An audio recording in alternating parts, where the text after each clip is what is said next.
Welcome to big news at 8 AM. సరదా కోసం ఆడిన క్రికెట్ ఆట ఓ నిండు ప్రాణాన్ని బలి తీసుకుంది. గత సంవత్సరం సంచలనం సృష్టించిన తెలంగాణ ఎంసెట్ స్కామ్ మరో వ్యాపకం కేసులా మారుతుందని సిఐడి తలపట్టు కూర్చుంటోంది. ఇక నేషనల్ లెవెల్లో 25 ఏళ్లుగా కమలం పార్టీ నేతలను వెంటాడుతున్న బాబ్రీ కేసులో ఇవాళ తీర్పు వెలువడనుంది.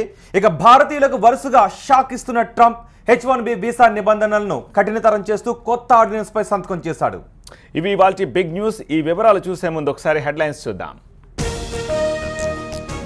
మన్నార్ గుడి ఇక మరో చరిత్ర, కీలక నిర్ణయాల కోసం పళని పన్నీర్ భేటీ.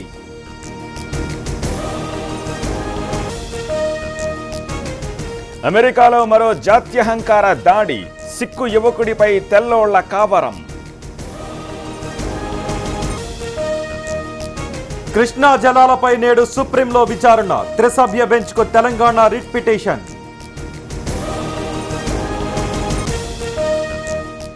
క్రికెట్లో చెలరేగిన వివాదం, బాల్ తగిలిందని యువకుడి హత్య.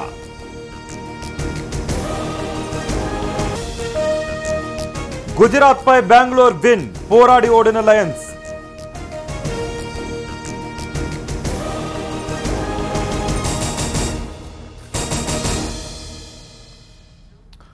క్రికెట్ సరదా పిల్లల ప్రాణాలు తీస్తోంది. 5 రోజుల క్రితం క్రికెట్ బంతి తగిలి 9 ఏళ్ల బాలుడు చనిపోయిన దుర్ఘటన మరిచిపోకుండానే మరో దారుణం జరిగింది. ఈసారి క్రికెట్లో చెలరేగిన వివాదం ఓ యువకుడి ప్రాణం తీసింది. చిన్నపాటి వివాదం కాస్త చినికి గాలివానగా మారింది. అది కాస్త కత్తితో దాడికి దారితీసింది. అందరూ చూస్తూ ఉండగానే యువకుడి ప్రాణం గాల్లో కలిసిపోయింది. మొన్న 9 ఏళ్ల బాలుడికి క్రికెట్ బంతి తగిలి చనిపోయాడు. నేడు క్రికెట్ వివాదం ఓ యువకుడి ప్రాణం తీసింది. క్రికెట్ సరదాలో మరణాలు, క్షణికావేశ హత్యలు ఆందోళన కలిగిస్తున్నాయి. క్రికెట్ గల్లీ నుంచి ఢిల్లీ వరకు అందరూ సరదాగా ఆడుకునే ఆట.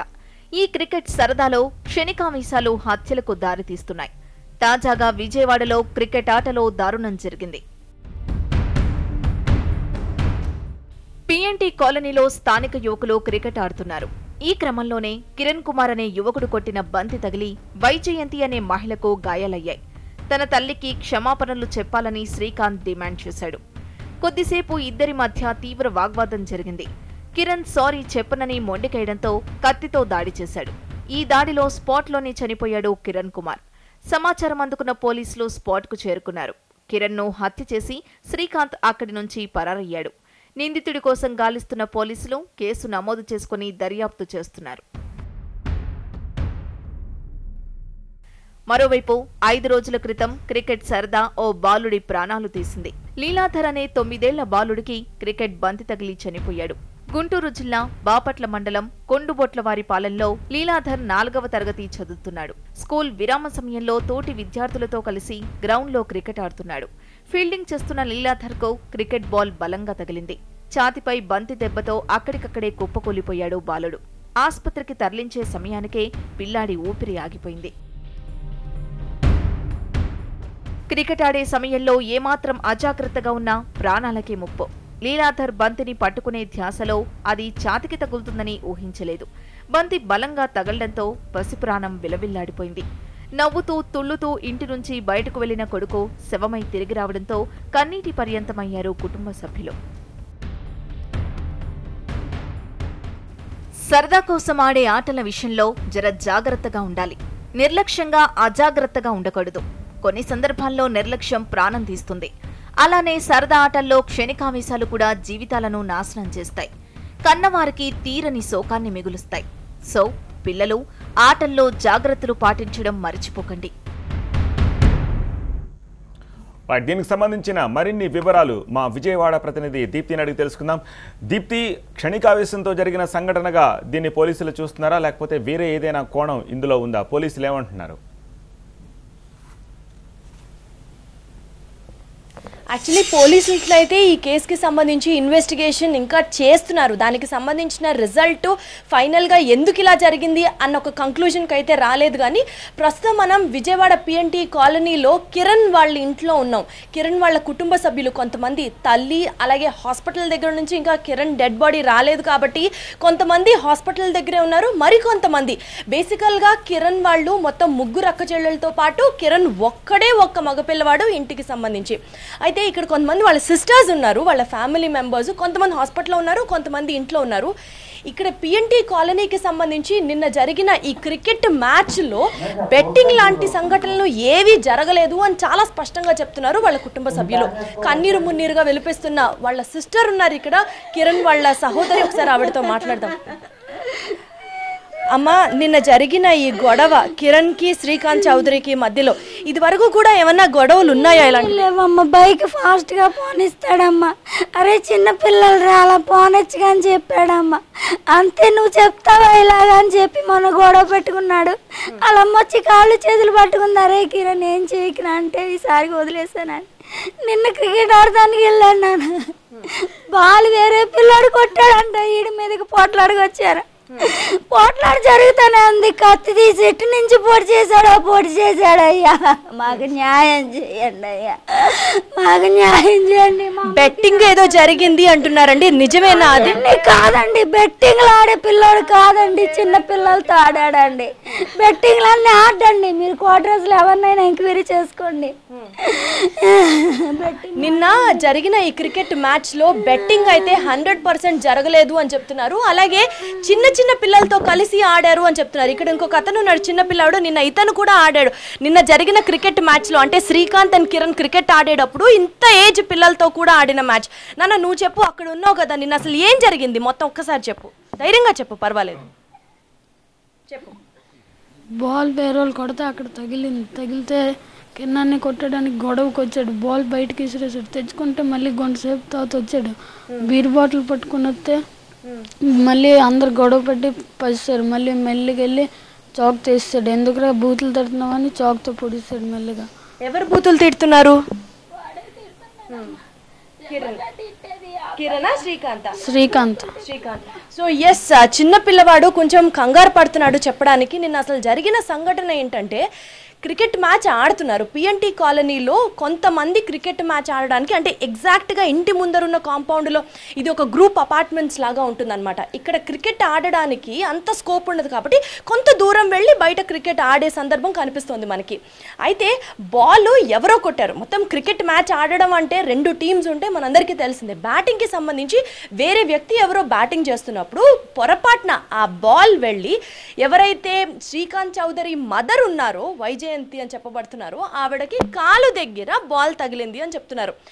సో ఈ బాల్ని ఖచ్చితంగా కావాలని ఉద్దేశపూర్వకంగా కిరణే కొట్టాడు అన్న ఒక గ్రడ్జ్ పెట్టుకొని ఇమీడియట్గా అక్కడికక్కడ శ్రీకాంత్ చౌదరి కిరణ్ దగ్గరికి వెళ్ళి తిట్టడము, బూతులు మాట్లాడడము, కొంచెం అబ్యూజివ్ లాంగ్వేజ్ యూజ్ చేసి అక్కడ నానా గొడవ చేసి కొంత సీన్ అయింది. అయితే ఇరు వర్గాలకి సంబంధించిన వాళ్ళు కొంత వాతావరణాన్ని అక్కడ కూల్ చేసే ప్రయత్నం చేశారు. గొడవ అక్కడితో సబ్సైడ్ అయిపోయింది అనుకున్నారు. కానీ హఠాత్తుగా ఇతను వెళ్ళి అంటే ఈ శ్రీకాంత్ చౌదరి లోపలికి వెళ్ళి గాజు సీసా తీసుకొచ్చి, బీర్ బాటిల్ ఉంటుంది కదా, అది తీసుకొచ్చి దాన్ని పగలగొట్టి ఎవ్వరికి అనుమానం రాకుండా శ్రీకాంత్ కిరణ్ని పొడవడం వల్ల అక్కడికక్కడే కిరణ్ని పొడిచిన తర్వాత కూడా కాసేపు వరకు కిరణ్ కాన్షియస్లోనే ఉన్నాడు. ఏంటి బ్లీడింగ్ అవుతుంది అని గబుక్కుని చూసుకొని రియాక్ట్ అయ్యి హాస్పిటల్కి వెళ్ళేసరికి జరగాల్సిన డ్యామేజ్ మొత్తం జరిగింది. పాపం ఇవాళ ఈ ఫ్యామిలీ ఇలాగా కన్నీరు మున్నీరుగా విలిపిస్తుండడం మనం చూస్తున్నాం. అయితే ఇంటి పక్కన వాళ్ళు నైబర్స్ కూడా ఉన్నారు ప్రస్తుతం మనతో మాట్లాడడానికి. ఉన్నారు, మీరు చెప్పండి, ఇలాంటి గొడవలు ఇది వరకు జరిగినప్పుడు శ్రీకాంత్ కి కొంచెం దురుసు ప్రభావం ఉంది, కొంచెం వైలెంట్ గా ప్రవర్తిస్తాడు అని చెప్పినప్పుడు మీరు ఎప్పుడైనా వెళ్ళి వాళ్ళ ఇంట్లో వాళ్ళతో కన్విన్స్ చేశారా? చేయలేదు, జనరల్ గా వెళ్ళిపోతా ఉంటాం అంత. మేము తీసుకోవాలి, take it easy. First time bottle తీసుకుని వచ్చాడు, బీర్ బాటిల్ ఇచ్చి అటెంప్ట్ చేశాడు. ఇది చేశాడు, సేవ్ చేశాడు ఆయన క్వార్టర్స్ ఆయన. అది మళ్ళీ ఇంకా రియాక్ట్ అయిపోయి వాడి ఇంటికి వెళ్ళిపోయి ఎవరికి తెలియకుండా బొడ్లో కత్తి పెట్టుకొచ్చేసి పొడిచేశాడు. పొడిచేసిన వెంటనే మీరు హాస్పిటల్కి తీసుకెళ్లారా లేకపోతే అక్కడ ఏమైనా సమయం జాప్యం జరిగిందా? స్పాట్లో ఫోన్ చేసామమ్మా, అంబులెన్స్ వచ్చి నాకు తీసుకెళ్ళారమ్మా. నాకు కంగారు వచ్చి మా ఆయన గారికి ఫోన్ చేద్దాం నేను వచ్చాను, మా చెల్లి మా అమ్మ అందరూ అక్కడే ఉండే అంబులెన్స్ ఎక్కించుకొని తీసుకెళ్ళారమ్మా. అమ్మ ఇప్పుడేమంటున్నారు ఆ వైజయంతి గారు ఎవరైతే బాల్ తగిలింది అని గొడవ ఇంత గారు కాదమ్మా, వాళ్ళ అమ్మకి తగిలింది. అచ్చా వాళ్ళు వాడి పేరేంటి చెప్తున్నారు మీరు? శ్రీకాంత్ చౌదరి వాళ్ళ అమ్మగారికి తగిలింది. తగిలిన తర్వాత వాడు గొడవకు వచ్చాడు. గొడవకు వస్తే నేను కొట్టలేదని చెప్పాడు. వాడు బూతులు తిడుతున్నాడు. మేము పరిగెత్తి ఆపుతుంటే కత్తి ఎక్కడి నుంచి తెచ్చాడో తెలియదమ్మా, ఎట్లా పొడిచాడో తెలియదు, గుండెలు ఇక్కడ పొడిచేసాడమ్మా. అంతేనమ్మా, నా బిడ్డ చచ్చిపోయాడు. మాకెవరు ఆధారం లేదా, నా బిడ్డల్ని కష్టపడి డబ్బులు తెస్తాడని మమ్మల్ని ఎంత ఆశతో మొత్తానికి ఈ విధంగా జరిగింది నిన్న ఈ ట్రాజడీ, అన్ఫార్చునేట్ ఇన్సిడెంట్. మరి కొద్ది నెలల్లో ఫారెన్ వెళ్ళి చదువుకొని డబ్బులు సంపాదించి ఇంటికి ఆధారంగా ఉంటాడు అని ఆశపడ్డ కిరణ్ సంగతి నిన్న క్షణికావేశానికి గురైన శ్రీకాంత్ అన్యాయంగా కిరణ్ని పొట్టను పెట్టుకున్నాడు. క్రికెట్ ఒక గేమ్ అయినప్పటికీ కూడా క్రికెట్ అంటే ఏ స్పోర్ట్ని కూడా ఆడేటప్పుడు స్పోర్టివ్గా ఉండాల్సిన రెస్పాన్సిబిలిటీ ఉంటుంది ప్లేయర్స్ మీద. ఆ స్పోర్టివ్నెస్ కాకుండా ఆల్రెడీ 1-2 సార్లు కూడా దుడుసుగా ప్రవర్తించిన ఈ శ్రీకాంత్ చౌదరి లాంటి వాళ్ళ వల్ల కిరణ్ జీవితం ఇవాళ కంప్లీట్గా ముగిసిపోయిందనే చెప్పాలి. ఈ ఫ్యామిలీకి ఇవాళ ఆధారం ఎవరు అని నిలదీస్తున్నారు, విరోధిస్తున్నారు. మొత్తానికి ఇది వీళ్ళ ఫ్యామిలీకి మారల్ స్ట్రెంగ్త్ లభించాలి అని కోరుకుంటూ ఇది విజయవాడ పిఎన్టీ కాలనీ వద్ద కిరణ్ ఇంటి వద్ద ఉన్న latest update. Back to big news. Telangana EAMCET scam మరో వ్యాపం కేసులాగా తయారైంది. ఆ వివరాలు చూసే ముందు హైదరాబాద్ టాప్ 9 న్యూస్ పై ఓ లుక్ వేద్దాం.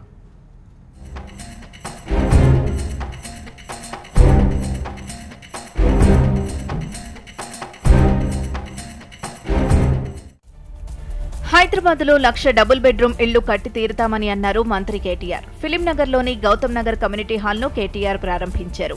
మాతా శిశు సంరక్షణ కోసమే కేసీఆర్ కిట్లు పంపిణీ చేస్తున్నట్లు చెప్పారాయన. హైదరాబాద్ విశ్వనగరంగా చేసేందుకు ప్రణాళికలు అమలు చేస్తున్నట్లు వివరించారాయన. శిశు మరణాలు తగ్గించేందుకు సరికొత్త ఇంజెక్షన్ను తీసుకొచ్చారు. దీనికి సంబంధించి గాంధీ మెడికల్ కాలేజ్లో డెక్షమ్మా అనే సూది మందును విడుదల చేశారు వైద్యులు.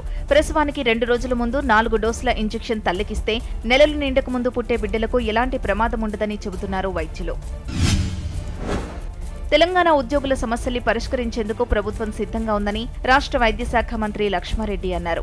108 ఉద్యోగులకు వేతనాలు పెంచినందుకుగాను ఉద్యోగుల సంక్షేమ సంఘం ఆధ్వర్యంలో ప్రభుత్వానికి కృతజ్ఞత సభ నిర్వహించారు. ఈ సభకు హాజరైన మంత్రి లక్ష్మారెడ్డి మాట్లాడుతూ 108 యాజమాన్యంతో సమావేశం ఏర్పాటు చేసి సమస్యలు పరిష్కరిస్తామన్నారు. అంబర్పేటలో జరిగిన టీఆర్ఎస్ కార్యకర్తల సమావేశంలో కార్యకర్తలు హల్చల్ చేశారు. మంత్రి పద్మారావు మాట్లాడుతుండగా కార్యకర్తలు అడ్డుకున్నారు. తమను కొంతమంది కార్పొరేటర్లు పట్టించుకోవడం లేదని ఫిర్యాదు చేశారు. తమకు సమాచారం ఇవ్వకుండానే మీటింగ్లు ఏర్పాటు చేస్తున్నారంటూ ఆరోపించారు. వరంగల్లో జరిగే టీఆర్ఎస్ బహిరంగ సభకు కూలీ పనులు చేసి డబ్బులు సంపాదించాలని ముఖ్యమంత్రి కేసీఆర్ ఇచ్చిన పిలుపు మేరకు టీఆర్ఎస్ నేతలు కూలిబాట పట్టారు. సికింద్రాబాద్ సీతాఫల్ మండిలో ఓ హోటల్లో మంత్రి పద్మారావు టిఫిన్లు తయారు చేసి సప్లై చేశారు. టిఫిన్లు అమ్మినందుకు పద్మారావుకు 3 లక్షల రూపాయలు వచ్చింది. రైతు కంట కన్నీరు పెట్టిస్తోంది ఉల్లి. మార్కెట్లో రేటు రాకపోయినా టన్నుల కొద్దిగా వచ్చిపడిన ఉల్లితో మార్కెట్లు నిండిపోతున్నాయి. హైదరాబాద్లోని మలక్పేట్ మార్కెట్లో ఉల్లి స్టాకు లెక్కను మించిపోతోంది. ఉల్లి నిల్వలు పేరుకుపోవడంతో రైతాంగంతో పాటు వ్యాపారులు దిక్కుతోచని స్థితిలో పడిపోయారు. పటాన్చెరు ప్రభుత్వ ఐటీఐ కాలేజ్ విద్యార్థులు ఆందోళన బాట పట్టారు. All India trade of apprentice కు రాకపోవడంతో విద్యార్థులు నిరసన వ్యక్తం చేశారు. తమకు న్యాయం చేయాలని డిమాండ్ చేశారు. ఫీజులు వసూలు చేసి హాల్ టికెట్లు ఇవ్వకుండా అడ్డుకున్నారని ఆరోపించారు. ఎల్బీ నగర్లో దారుణం జరిగింది. అప్పు చెల్లించలేదని వడ్డీ వ్యాపారులు వీరంగం సృష్టించారు. ఇంట్లో ఉన్న వారందరినీ బయటకు గెంటేసి ఇంటికి తాళం వేశారు. చిన్నపిల్లలున్నారనే కనికరం కూడా లేకుండా ఆ కుటుంబాన్ని రోడ్డుకిడ్చారు. నిలువ నీడలేక ఇంటిల్లిపాది 2 రోజులుగా రోడ్డుపైనే దిక్కుమొక్కు లేకుండా గడుపుతున్నారు. ప్రైవేట్ జూనియర్ కళాశాలల సమస్యలు పరిష్కరించడంలో ప్రభుత్వం చూపిస్తున్న అలసత్వంపై ఆందోళనకు సిద్ధమవుతున్నారు కాలేజీలు. యాజమాన్య ప్రతినిధులు హైదరాబాద్ నాంపల్లిలోని సంఘం కార్యాలయంలో సమావేశం జరిగింది. ప్రతి సంవత్సరం ఇంటర్ బోర్డుకు చెల్లించే ఫీజుల్ని పెంచడంపై తీవ్ర ఆగ్రహం వ్యక్తం చేశారు. 20% ఉన్న ఫీజును 300% పెంచడంపై తీవ్ర అభ్యంతరం వ్యక్తం చేశారు.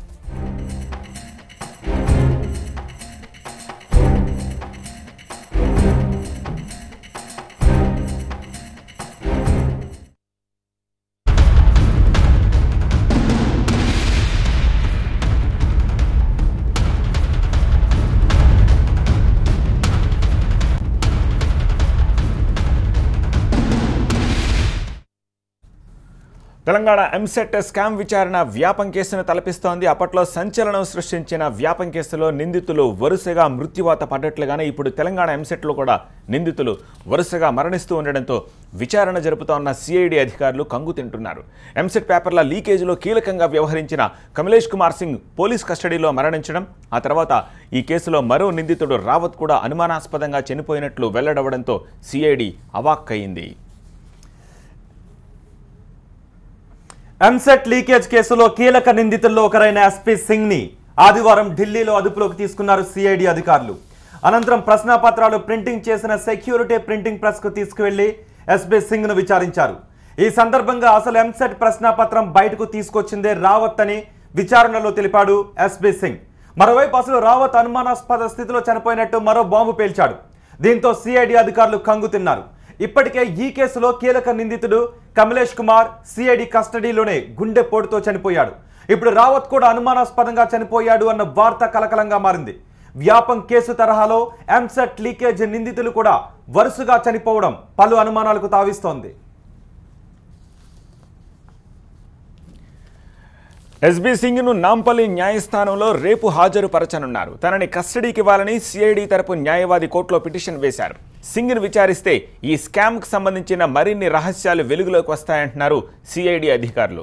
నిందితుల్లో ఒకరైన న్యాయవాది కమలేష్ కుమార్ ఇచ్చిన సమాచారంతో ఎస్బీ సింగ్ను అరెస్ట్ చేశారు. అయితే ఎస్బీ సింగ్ ఇచ్చిన సమాచారం కమలేష్ సిఐడి విచారణలో ఉండగానే గుండెపోటుతో చనిపోయాడు. ఎస్బీ సింగ్ చెప్తున్నట్టు రావత్ చనిపోయాడన్న దానిపై పూర్తి క్లారిటీ లేదంటున్నారు సిఐడి అధికారులు. ఎస్బీ సింగ్ను కస్టడీలోకి తీసుకుని విచారిస్తే కానీ అసలు విషయం బయటపడదంటున్నారు.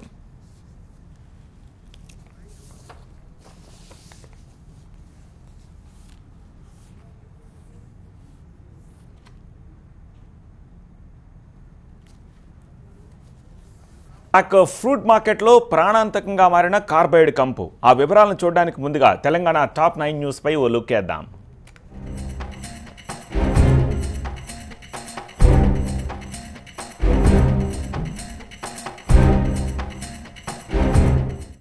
సిద్దిపేట జిల్లా హుస్నాబాద్ రెవెన్యూ డివిజన్ పరిధిలో తెలంగాణ నీటిపారుదల శాఖ మంత్రి హరీష్ రావు కూలీ పని చేశారు. వరంగల్లో ఈ నెల 27న జరిగే టీఆర్ఎస్ ప్లీనరీని ఘనంగా నిర్వహించేందుకు ఏర్పాట్లు జరుగుతున్నాయి. ఈ నేపథ్యంలో రాష్ట్ర వ్యాప్తంగా మంత్రులు, ఎమ్మెల్యేలు గులాబీ కూలీ పనులు చేస్తున్నారు. హుస్నాబాద్ పరిధిలోని పలు జిన్నింగ్ మిల్లులు, రైస్ మిల్లుల్లో మంత్రి కూలీ పని చేశారు. మేడ్చల్ జిల్లా కీసర మండలం చిరియాల్ గ్రామంలో ఎమ్మెల్యే సుధీర్ రెడ్డి కూలీ పని చేసి ₹1,00,000 సంపాదించారు. ముఖ్యమంత్రి ఆదేశాల మేరకు లక్ష్మీ నరసింహస్వామి ఆలయంలో గోపురం పనులకు కూలీ పని చేశారు. ఆలయ చైర్మన్ లక్ష్మీనారాయణ ఎమ్మెల్యే సుధీర్ రెడ్డికి ₹1,00,000 అందించారు. కామారెడ్డి జిల్లా బాన్సువాడ నియోజకవర్గంలో పలు అభివృద్ధి కార్యక్రమాల్లో భాగంగా ఎస్ఆర్ఎస్కే డిగ్రీ కళాశాలలో ₹1,70,00,000తో నిర్మించే గిరిజన బాలికల కళాశాల నూతన వసతి గృహానికి మంత్రులు చందులాల్, పోచారం శ్రీనివాసరెడ్డి శంకుస్థాపన చేశారు. ఈ సందర్భంగా మంత్రులు మాట్లాడుతూ రైతుల సంక్షేమమే ప్రభుత్వ లక్ష్యమన్నారు. నల్గొండ జిల్లా నకరేగల్ పరిశీలించారు. రైతులను అక్కడి పరిస్థితుల గురించి అడిగి తెలుసుకున్నారు. ఆయనతో పాటు ఇరిగేషన్ అధికారులు, గ్రామ సర్పంచులు, రైతు నాయకులు అధిక సంఖ్యలో ఈ కార్యక్రమంలో పాల్గొన్నారు. 30 కిలోమీటర్లు ఈ యాత్ర సాగింది. మిర్చి రైతులకు మద్దతుగా టీడీపీ రోడ్డెక్కింది. ఖమ్మం కలెక్టరేట్ ముందు టీడీపీ నేతలు ఆందోళనకు దిగారు. మిర్చికి గిట్టుబాటు ధర చెల్లించాలని డిమాండ్ చేశారు. గత సంవత్సరం 15,000 పలికిన మిర్చి ధర ఈ ఏడాది 6,000కు పడిపోయిందన్నారు. ప్రభుత్వం వెంటనే మిర్చి రైతులను ఆదుకోవాలని డిమాండ్ చేశారు.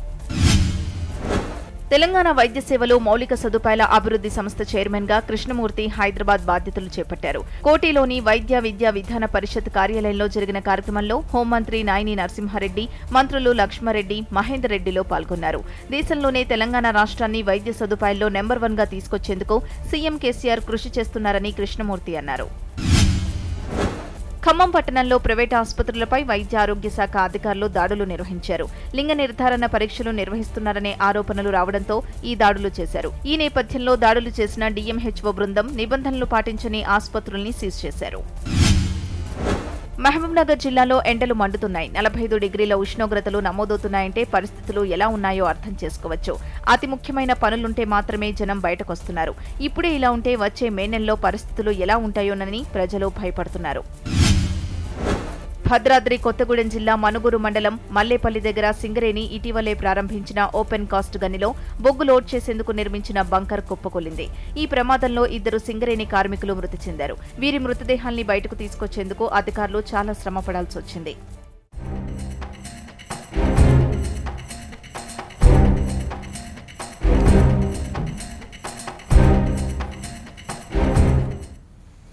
మామిడి పండు చూడ మేలిమయ్యుండు, కొని తింటే రోగాలు మెండు. సమ్మర్ కదా అని మజాగా మామిడి పండ్లు తిందాము అనుకుంటే భద్రం, బీ కేర్ఫుల్. ఒక మామిడి పండే కాదు, అన్ని పండ్ల పరిస్థితి కూడా అదే. వ్యాపారులు కెమికల్స్తో కాయలను పక్వానికి తెచ్చి జనానికి అంటగడుతున్నారు, రోగాల బారిన పడేస్తున్నారు. తొండముదిరి ఊసరి వెళ్ళైనట్టు మామిడి వ్యాపారులు చైనా నుంచి దిగుమతి చేసుకున్న విషాన్ని మన మామిడి మీద ప్రయోగించేస్తున్నారు. కార్బైడ్ కంటే ఎంతో ప్రమాదకరమైన చైనా ఇథిలిన్ పౌడర్ తెలుగు రాష్ట్రాల్లోని మామిడి పళ్ళని ఇప్పుడు విషమయం చేస్తున్నాయి.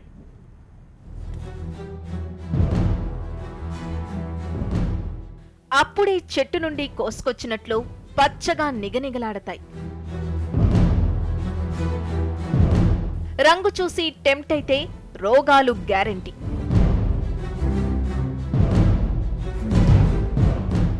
అది కింగ్ ఆఫ్ ఫ్రూట్ కాదు, ప్రాణాలు హరించే కాల్షియం కార్బైడ్ ఇథిలియన్.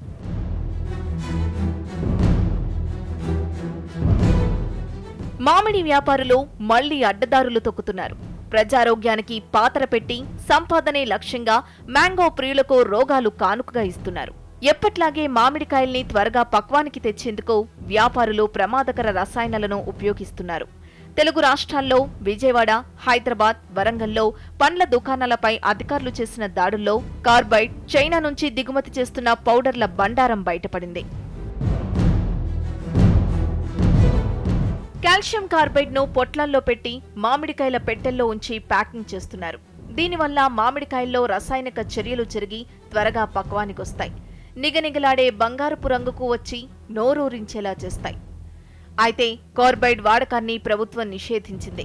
దీంతో చాలా మంది ఇప్పుడు అంతకంటే ప్రమాదకరమైన ఇథిలియన్ పౌడర్ను వినియోగిస్తున్నారు. ఇథిలియన్ పౌడర్ చైనా నుంచి దిగుమతి చేసుకుంటున్నారు. ఈ పౌడర్ నుంచి విడుదలయ్యే గ్యాస్ వల్ల పచ్చి మామిడికాయలు 24 గంటల్లో పండ్లగా మారిపోతాయి.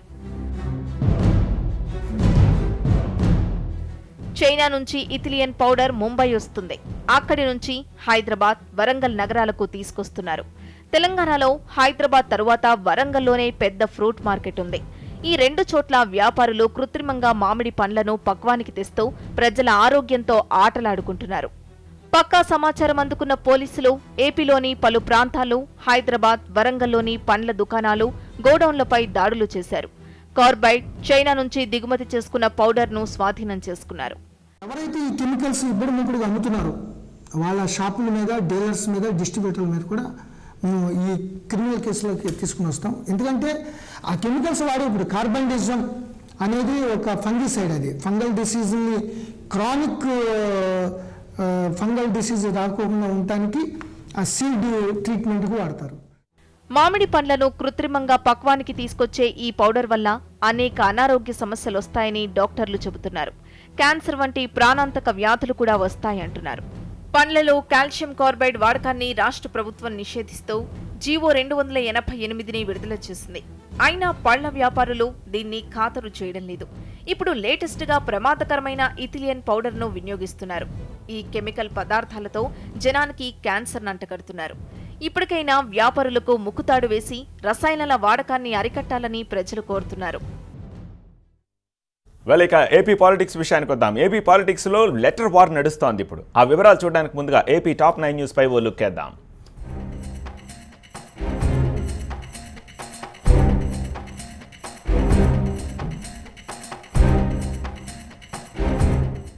జన సైనికుల ఎంపికకు శ్రీకారం చుట్టారు పవన్ కళ్యాణ్. ఈ నెల 21వ తేదీ నుంచి అనంతపురం జిల్లాలో జన సైనికుల ఎంపిక జరుగుతుంది.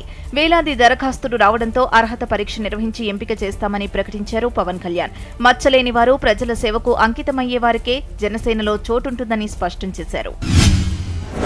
మంత్రిగా బాధ్యతలు తీసుకున్నాక తొలిసారి జిల్లాల్లో పర్యటించారు నారా లోకేష్. తూర్పుగోదావరి జిల్లా మేడపాడులో ఆయన పర్యటించారు. రాబోయే 2 ఏళ్లలో ప్రతి పల్లెను ఆనందంగా మారుస్తానన్నారు మంత్రి లోకేష్. పల్లె తల్లి లాంటిదని, పట్నం ప్రియురాలి లాంటిదని అన్నారాయన. పల్లెటూళ్లలో సమస్యల్ని అర్థం చేసుకోకుండా ఎవరూ రాజకీయాల్లో పైకి రాలేరన్నారు. 2019 ఎన్నికలే లక్ష్యంగా ఏపీలో శక్తిగా ఎదిగేందుకు బీజేపీ ఉరకలు వేస్తోంది. ఇందులో భాగంగానే జూలై 15, 16 తేదీల్లో బీజేపీ జాతీయ కార్యవర్గ సమావేశాలకు విశాఖ నగరాన్ని వేదికగా ఎంచుకుంది. బీజేపీ జాతీయ కార్యవర్గ సమావేశాలకు ప్రధాని మోదీ, అమిత్ షా, ముఖ్య నేతలు అద్వానీ సహా 350 మంది ఆ పార్టీ ప్రముఖులు హాజరవుతారు. జాతీయ కార్యవర్గ సమావేశాలకు ముందొకసారి, తర్వాత మరోసారి అమిత్ షా ప్రత్యేకంగా ఏపీలో పర్యటిస్తారు. గుంటూరు జిల్లా పెద్దనందిపాడులో మిర్చి రైతులు రోడ్డెక్కారు. పాత మద్రాసు రోడ్డుపై రాస్తారోకో నిర్వహించారు. మద్దతు ధర కల్పించాలని డిమాండ్ చేస్తూ రహదారిపైనే మిర్చికి నిప్పంటించి కడుపు మంటను వెళ్లగక్కారు. అటు రాస్తారోకో కారణంగా రహదారికి రెండు వైపులా భారీగా వాహనాలు నిలిచిపోయాయి. అనంతపురం జిల్లాలో 10వ తరగతి ఓపెన్ స్కూల్ పరీక్షల్లో మాస్ కాపింగ్ జోరుగా సాగుతోంది. కదిరి ప్రభుత్వ జూనియర్ కాలేజీలో జరిగిన 10వ తరగతి ఓపెన్ స్కూల్ పరీక్షల్లో K2 డూప్లికేటు వ్యవహారాన్ని గుర్తించిన స్క్వాడ్ 15 మందిని పట్టుకున్నారు. అసలు అభ్యర్థులకు బదులు నకిలీ విద్యార్థులు పరీక్ష రాసేందుకొచ్చారని నిర్ధారించి పోలీసులకు అప్పగించారు. గుంటూరు జిల్లా వేల్పూరులో భర్త ఇంటి ముందు 3 రోజులుగా న్యాయ పోరాటానికి దిగిన భార్య దీక్షకు ఎట్టకేలకు తెరపడింది. టీవీ డబ్బింగ్ క్యారెక్టర్ ఆర్టిస్టుగా పనిచేస్తున్న సుజాతకు మేడా యశ్వంత్ కుమార్ అనే యువకుడితో ఫేస్బుక్లో పరిచయం ఏర్పడింది. ఆ పరిచయం ప్రేమగా మారి 2 ఏళ్ల క్రితం పెళ్లి చేసుకున్నారు. ఆ తర్వాత ఆమె ప్రెగ్నెంట్ కావడంతో భర్త బలవంతంగా అబార్షన్ చేయించాడు. ఈ క్రమంలో గొడవలు పెరగడంతో దూరమైన యశ్వంత్ ఇంటి ముందు సుజాత దీక్షకు దిగింది. విశాఖ ఏజెన్సీలో త్రుటిలో పెద్ద ప్రమాదం తప్పింది. భారీ వృక్షం కూలి 35 మంది టీచర్లకు గాయాలయ్యాయి.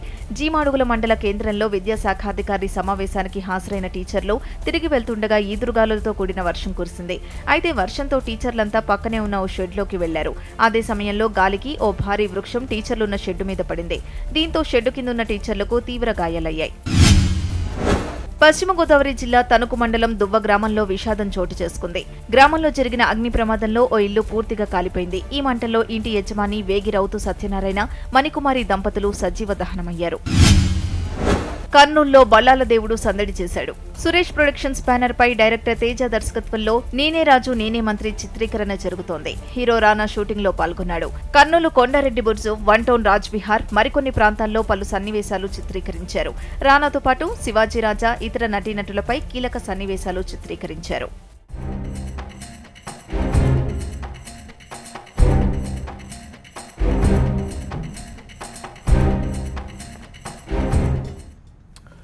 ఏపీ పాలిటిక్స్లో లెటర్ వార్ నడుస్తోంది. హోదా వద్దని చెప్పిన నీతి ఆయోగ్ను నిలదీయండి అంటూ కాంగ్రెస్ ఎంపీ కేవీపీ రామచంద్రరావు ఏపీ సీఎంకు లెటర్ రాశారు. ఈ నెల 23న జరుగుతున్న నీతి ఆయోగ్ సమావేశానికి హాజరై హోదా ఎందుకు వద్దన్నారో నిలదీయాలని లెటర్లో సూచించారు. మరోవైపు కేవీపీ రాసిన లేఖకు TDP MLC Buddha Venkanna counter letter విడుదల చేశారు. చంద్రబాబుకు కేవీపీ లేఖ రాయడమంటే ప్రజాస్వామ్యాన్ని మరోసారి అపహాస్యం చేయడమేనని తన లేఖలో వ్యాఖ్యానించారు బుద్ధ వెంకన్న. ఏపీలో ప్రత్యేక హోదాపై లేఖల రాజకీయం మొదలైంది.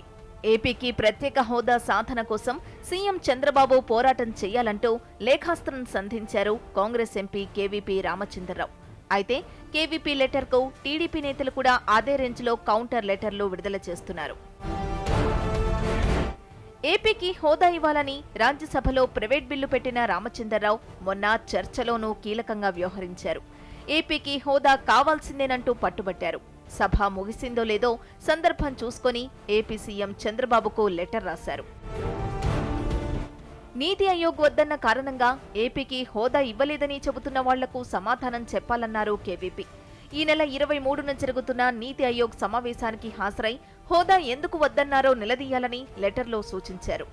విభజన సమయంలో ప్రత్యేక హోదా ఇవ్వాల్సిందే అంటూ మొదలుపెట్టి ఆ తర్వాత ఎన్నికల సమయంలో హోదా సాధిస్తామని ప్రతిజ్ఞలు చేసి ప్రభుత్వంలోకొచ్చిన తర్వాత హోదా విషయాన్ని ఎందుకు పక్కన పెట్టేశారని లెటర్లో ప్రశ్నించారు కేవీపీ. 2 సార్లు అసెంబ్లీ తీర్మానాలు చేసి కేంద్రానికి పంపి ఆ తర్వాత హోదా సంజీవని కాదంటూ మాట్లాడటం ప్రజలంతా గమనిస్తూనే ఉన్నారని కేవీపీ లేఖలో ప్రస్తావించారు. రాష్ట్ర ప్రయోజనాలను పనంగా పెట్టి కేంద్రాన్ని ప్రత్యేక హోదా విషయంలో నిలదీయలేకపోతున్నారని చంద్రబాబుని లేఖలో కేవీపీ విమర్శించారు. ఏపీకిచ్చిన హామీ ప్రకారం హోదా ఇవ్వాల్సిందేనని తెగేసి అడగాలని చంద్రబాబుకు రాసిన లేఖలో కేవీపీ పేర్కొన్నారు. హోదా అంశాన్ని ఈ సమావేశంలో లేవనెత్తకపోతే ఆంధ్రప్రదేశ్కు తీరని ద్రోహం చేసిన వారవుతారని చంద్రబాబును హెచ్చరించారు. మరోవైపు ఏపీ సీఎం చంద్రబాబుకు కాంగ్రెస్ ఎంపీ కేవీపీ రామచంద్రరావు రాసిన లేఖకు TDP MLC Buddha Venkanna counter letter విడుదల చేశారు.